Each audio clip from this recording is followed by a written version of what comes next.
نہ کہیں سے دور ہے منزل، نہ کوئی قریب کی بات ہے، اس میں کوئی کرے گا کیا، اس میں کوئی کرے گا کیا، اس میں کوئی کرے گا کیا، یہ فقط نصیب کی بات ہے، نہ کہیں سے دور ہے منزل، نہ کوئی قریب کی بات ہے، اس میں کوئی کرے گا کیا۔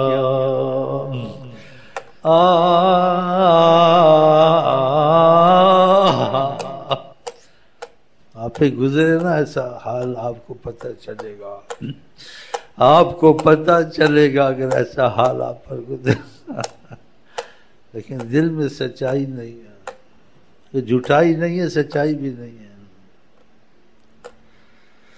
سچائی نہیں ہے، جیسے تخیل سے کہہ دیا، جس کو جس کی طلب ہوتی ہے، سچائی ہوتی ہے، وہ غم اس کے دل کو کھاتا ہے، سوتے کھاتا ہے، اٹھتے کھاتا ہے، 24 گھنٹے اس کو غم کھاتا رہتا ہے، پھر وہ اتنا غم کہاں کرنے دیتے ہیں، کہتے ہیں لو ہم بات کرتے ہیں، بات کرتے ہیں، بات کرتے ہیں۔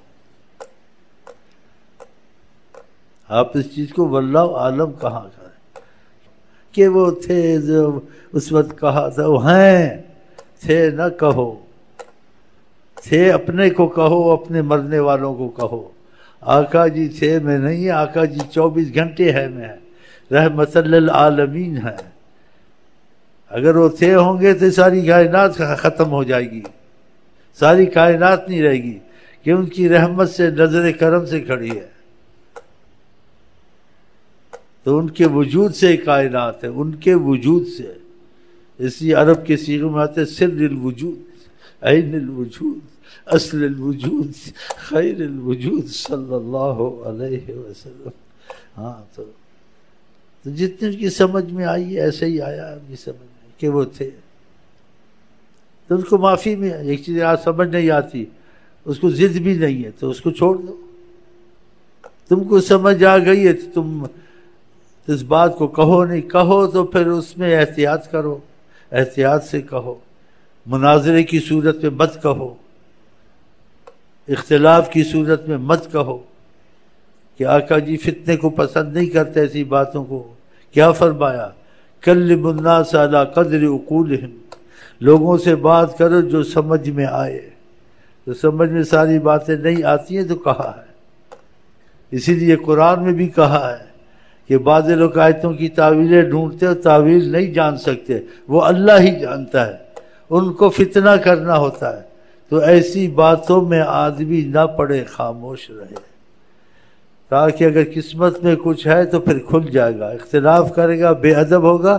وہ چیز اس سے دور ہو جائے گی، اس میں خاموشی اختیار کر، جو سمجھ میں آئے ٹھیک ہے، یہی طریقہ قرآن نے ہم کو بتایا ہے، یہی حضرت محمد مصطفیٰ نے بتایا ہے، کہ پہلی امتیں بحث اور سوال کرتے تھے تو ہلاک ہوتے تھے، بحث نہیں کرنی چاہیے کہ یہی بات ہے دوسری ہو نہیں سکتی، ہزار مفہوم ہو سکتے ہیں، ہزار باتیں ہو سکتی ہیں، سمجھ میں نہیں آئی چھوڑ دو، تو اس میں ضد کیوں کرنی، اپنی بات منوانے کی کوشش کیوں کرنی، ایسی باتوں میں باتیں منوانے کی کوشش نہیں کرنی چاہیے، بلکہ ایسی باتوں میں ایک دوسرے سے محبت کرنے کی کوشش کریں، جو چیز سمجھ میں نہ آئے میں بھی چھوڑ دوں تو بھی چھوڑ دیں، ختم ہو گیا، یہ منوانا یہ تکبر ہے، اور یہ منوانا اس کو مصیبت میں ڈالنا ہے، اور اس کی مصیبت مشقت میں ڈالنا تمہاری بے حکمتی ہے، اگر تم میں حکمت ہوتی ہے یا تم نبی گن کی بات مانتے تو آپ اس کو بحث میں نہ ڈالتے، بحث سے نکالتے، کہ نبی کریم نے بحث کو پسند نہیں کیا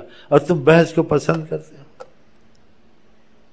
اور جو سمجھ میں نہ آئے تو آقا جی معافی دے دیتے ہیں، جیسے دیوار کا واقعہ طریقت کا سنایا کہ انہوں نے بظاہر حدیث کو دیکھا کہ آقا جی صلی اللہ علیہ وسلم دیوار کے پاس بیٹھے تھے، تو کہا جبریل نے مجھے کہا کہ یہاں سے اٹھ جائیں، چکی کا پارٹ گرائیں گے، میں وہاں سے اٹھ گیا، اب اس نے ظاہر حدیث کو دیکھا، حقیقت کو نہیں سوچا اور حدیثوں کو نہیں سوچا، ہاں جی، تو اس نے لکھ دیا۔ اب بظاہر تو لکھا ہے صحیح، لیکن سمجھا نہیں نا، سمجھتا تو توبہ کرتا، کبھی نہ لکھتا، لیکن نہیں تھی اتنی صلاحیت، اتنا فیض نہیں تھا کہ اس بات کو سمجھتا۔ اس نے کہا حدیث میں آقا جی نے کہا ہے کہ جبریل آئے، انہوں نے کہا اس جگہ سے اٹھ جاؤ، یہ پیچھے سازش کر رہے ہیں، جب آپ بیٹھیں گے یہ چکی کا پارٹ بیٹھے ہیں، یہ چکی کا پارٹ گرانے کا سوچ ادھر سے ہٹ جائے۔ تو آقا کہ جبریل نے مجھے خبر دی، میں یہاں سے اٹھ گیا۔ اب وہ بظاہر تو اس نے ایسے کہہ دیا، حدیث کے مطابق اٹھ گیا، جبریل نے مجھے بتایا، میں یہاں سے اٹھ گیا، آقا جی کہتے ہیں کہ وہ جبریل کا پارٹ گرائیں گے۔ اب وہ مفہوم نکالتا ہے اس حدیث سے کہ آقا کو پتہ نہیں تھا، جبریل نے آ کے بتایا۔ آقا نے یہ کہا مجھے پتہ نہیں تھا، یہ اپنی طرف سے کیوں کہتا ہے تو اتنا کہہ جتنا انہوں نے کہا۔ آقا کو پتہ تھا، آقا کو پتہ تھا یہ کچھ نہیں کر سکتے ہیں۔ جبریل نے محبت کا اظہار کیا اور آپ نے بتانا بھی تھا، مجھے پتہ بھی ہے جو کچھ بھی ہے، جبریل بھی میری محبت کرتا ہے، میرے خیر خواہ ہے۔ آقا نے یہ نہیں کہا مجھے پتہ نہیں تھا، یہ لفظ آقا نے تو نہیں کہا ہے، یہ تو تم نے اپنی طرف سے کہہ دیا آقا کو پتہ نہیں تھا۔ آقا تو ان چیزوں کو پتہ ہے جو صدیوں چھپی ہوئی ہیں، بتاتے ہیں۔ آقا جیسے روشنی میں دیکھتے ہیں ایسے اندھیرے میں دیکھتے ہیں، تو آقا کو پیچھے نہیں دکھ رہا تھا کیا کر رہے ہیں۔ آقا جی نماز پڑھتے تو نماز میں صحیح حدیثوں میں تمہارے رکوع دیکھتا ہوں، خشوع دیکھتا ہوں۔ تو آقا جی نماز پڑھنا ہے، پیچھے رکوع کا بھی پتہ ہے کیسے ہو رہا نہیں ہو رہا، خشوع کا بھی پتہ ہے دل میں اس کے رکت ہے یا اس کا دل کدھر لگا ہے۔ تو نماز پڑھاتے ہوئے پیچھے کا سب پتہ ہے کہ مصلیوں کا کیا حال ہے نماز پڑھاتے ہوئے۔ تو ادھر پتہ نہیں تھا کہ پیچھے دیوار کے کیا ہو رہا ہے۔ اب آپ خود سوچیں تو یہ پھر کتنی غلط بات اس نے لکھ دی، لیکن اس کو معافی میں رکھا خدا نے، اس کی سمجھ میں نہیں آیا نا، جو سمجھ میں نہ آئے تو معافی ہے۔ کہا جیسے میں سامنے دیکھتا ہوں ایسے پیچھے دیکھتا ہوں، تو پھر پیچھے دیکھ نہیں رہے تھے۔ نماز میں سب ان کو پتا تھا کیا ہو رہا ہے، نماز میں پیچھے کا پتہ تھا کون رکوع صحیح کر رہا غلط کر رہا، پھر یہ صحیح حدیث ہے، کہا میں تمہارا رکوع خشوع دیکھتا ہوں۔ تو نماز پڑھتے ہوئے پیچھے سب علم ہے، تو یہ پتہ نہیں تھا ادھر دیکھ کیسی بات۔ وہ سردار کا قصہ سنایا آپ کو، وہ آیا اسے تلوار رکھی اور اس کی نیت خراب تھی، ہاں جی، آپ نے کہا تلوار کیسے لے کے آئے ہو؟ کہا تلواروں کا ناس ہو، ان کا کیا آپ کے سامنے کوئی وقت ہے؟ یعنی میں آپ کو مانتا ہوں اور میں اسلام لانے آیا ہوں، اور جن کے ساتھ تھا بظاہر ان کی مخالفت کرتا تھا کہ آقا سے مل کر پھر آقا کی قتل کا ارادہ تھا، اور جو اس نے باتیں کی ساری آقا نے بتائی، اس کو بتاؤ کس شہر میں کی، اور جو کی وہ حیران ہو گیا، مسلمان ہو گیا۔ آپ نے کہا تم فلانے سردار کے ساتھ بیٹھے ہوئے نہیں تھے، تم نے اس کو نہیں کہا کہ میں تم کو محمد مصطفیٰ سے راحت دے دوں گا، لیکن میری مجبوریاں ہیں، میری اولاد ہے، میں مقروض ہوں۔ اس نے کہا کہ تم یہ کام کر دو، ہمارے آقا استغفر اللہ آقا جی سے جان چھڑا دو، تمہارا قرضہ سارا میں اتاروں گا، تمہاری اولاد کو اپنی اولاد سمجھوں گا، پھر تم اس بنا پہ ادھر سے نکلے ہو۔ جو ساری باتیں بتائیں وہ حیران ہو گیا، مسلمان بتائیں، یہ پتہ تھا ادھر پتہ نہیں تھا۔ آپ کے چچا قید ہو کے آئے، کہا ہمارے پاس کچھ نہیں ہے، ہم جزیہ دیں، اور آپ نے کہا کہ کوئی جزیہ دے دے تو کوئی قیدی چھوٹ سکتا ہے، نہیں تو قید میں رہے جو جنگ میں پکڑے جاتے ہیں۔ اس نے کہا ہمارے پاس کچھ نہیں ہے۔ آقا نے کہا فلانی رات فلانی عورت کے ساتھ اتنے وزن کا تم نے فلانی جگہ رکھا ہوا سونا، اب بتاؤ کیسے پتہ تھا؟ تو دیوار کے پیچھے نہیں پتہ تھا۔ تو طریقت کے واقعات جس سے موافقت کی تھی اس پر کرم ہو گیا تھا خدا کا، وہ شیخ کی بات مانتا تھا، دل سے مانتا تھا، تو پھر آقا جی کا سامنا ہو گیا۔ یہ طریقت میں ایک واقعہ ایسا ہوا ہے، کہاں ہوا ہے؟ جہاں بھی ہوا ہے۔ یہ تم کیوں سوچتے ہو؟ یہ سوچتے کیوں کہاں ہوا ہے، کون تھا، یہ نہ سوچو۔ جس کے ساتھ ہوگا اس کا یقین بن جائے گا، جس کے ساتھ نہیں ہوگا وہ سوچ میں رہے گا، وسوسے میں رہے گا۔ یہ قسمتیں ہوتی ہیں، اختلاف کو چھوڑنا، اس کو چھوڑنا۔ تو وہ سوچتا تھا کہ حدیث میں ایسے کہ دیوار کے پیچھے کا پتہ نہیں تھا۔ آقا جی کو خدا نے بیان میں کمال دیا ہے، تو آقا جی نے پتہ ہے اس کو کیا کہا؟ سبحان اللہ، میرے دل سے بات نہیں نکلتی، حیران ہوتا ہوں۔ کہا یہ کہتے ہیں وہاں دیوار تھی، دیوار کے پیچھے اس کا پتہ نہیں تھا، تو فرمایا وہاں دیوار تو تھی ہی نہیں۔ کہ ہمارے سامنے دیواریں ہوتی ہیں،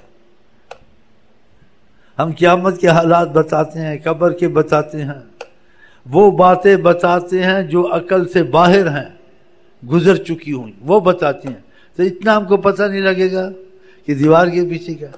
لیکن معافی میں رکھا، کہا خدا ان کو معاف کرے گا، ان عالموں کو، یہ اشارہ تھا، انہوں نے دین کی خدمت کی ہے، ان کی سمجھ میں ایسے آیا ہے، یعنی سمجھے نہیں ہیں۔ کیسی میٹھی بات ہے، ان کی سمجھ میں ایسے آیا ہے، خدا معاف کرے گا، رحمت العالمین ہے نا۔ کہا ضد تو ان کو نہیں ہے، لیکن سمجھ نہیں سکے میری بات کو۔ اور یہ جملہ کیسا فرما دیا، وہاں تو دیوار تھی ہی نہیں،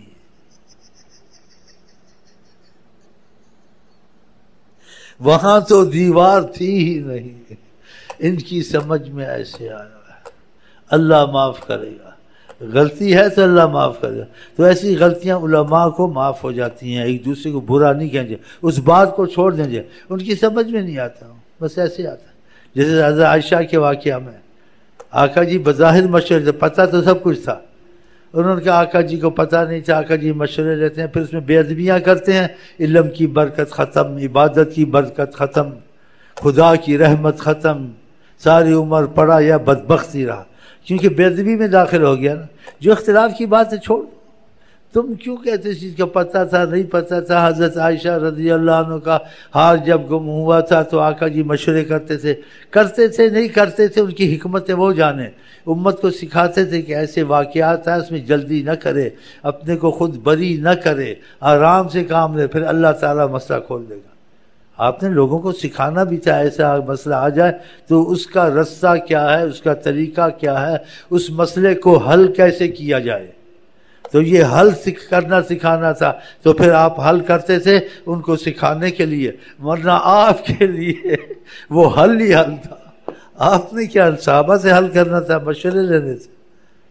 یہ آپ کی کمال ہے تربیت میں۔ لیکن جو کن ذہن ہو، نی ملا ہو، نی حکیم ہو، کس سے الجھو گے؟ اس سے آپ جیسے آدمی ہوں جیسی بحثیں کریں، بے ادبی سے بچیں، بولے بھائی اس بات کو چھوڑ دو، اسی پہ فیصلہ کرو جو نبی کریم نے کہا کہ بحث مت کرو، تو آپ نبی کریم کی بات نہیں مانتے، بحث چھوڑ دو، ختم۔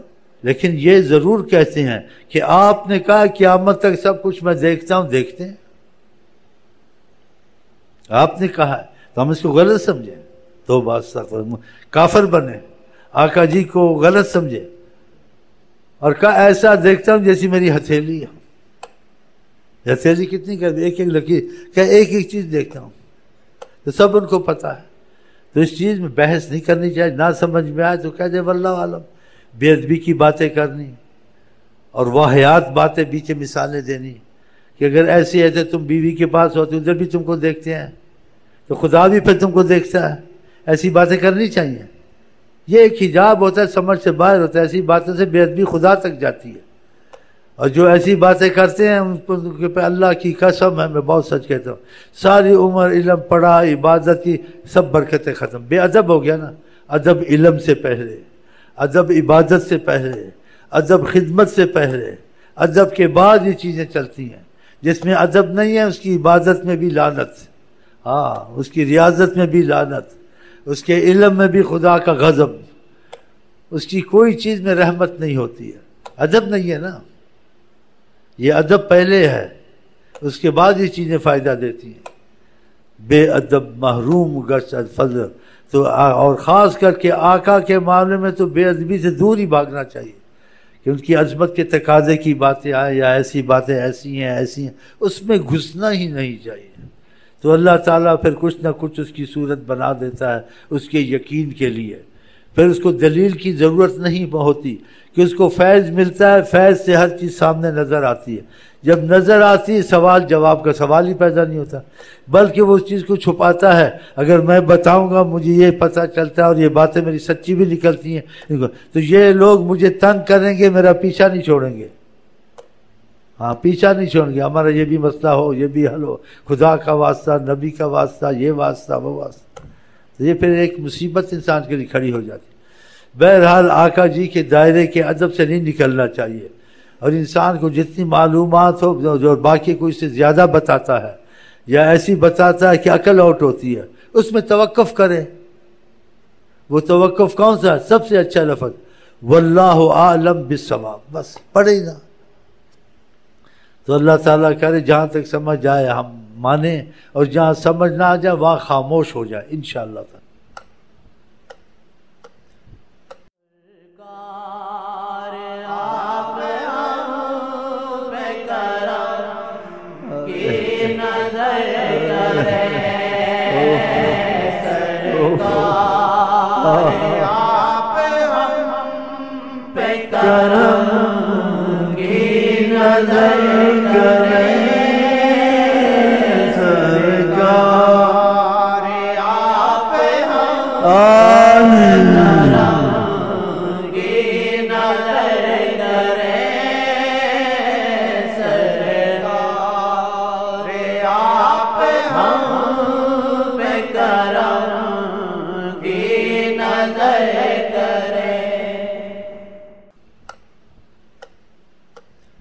تو سلام میری عادت ہو گئی ہے، السلام علیکم، کیونکہ حدیث شریف میں آتا ہے آقا جی صحابہ کو کہا تم کو ایسی بات نہ بتاؤں کہ جس میں تمہارے میں آپس میں محبت اور پیار پیدا ہو. تو صحابہ نے کہا بتائیں، تو آپ نے کہا کہ افشوا السلام بینکم، سلام پھیلاؤ اپنے آپ. اس لیے میں سلام کرتا ہوں، سلام اس لیے کرتا ہوں محبت نیت ہے نا. تم بھی نیت کر لو کہ آپس میں محبت ہو جائے، خدا رسول کی محبت. ٹھیک ہے، ناک کی سیدھ میں چلتا ہوں، ناک کی سیدھ. تو میں آپ کو کہتا ہوں السلام علیکم ورحمۃ اللہ وبرکاتہ. آپ کیا کہتے ہیں؟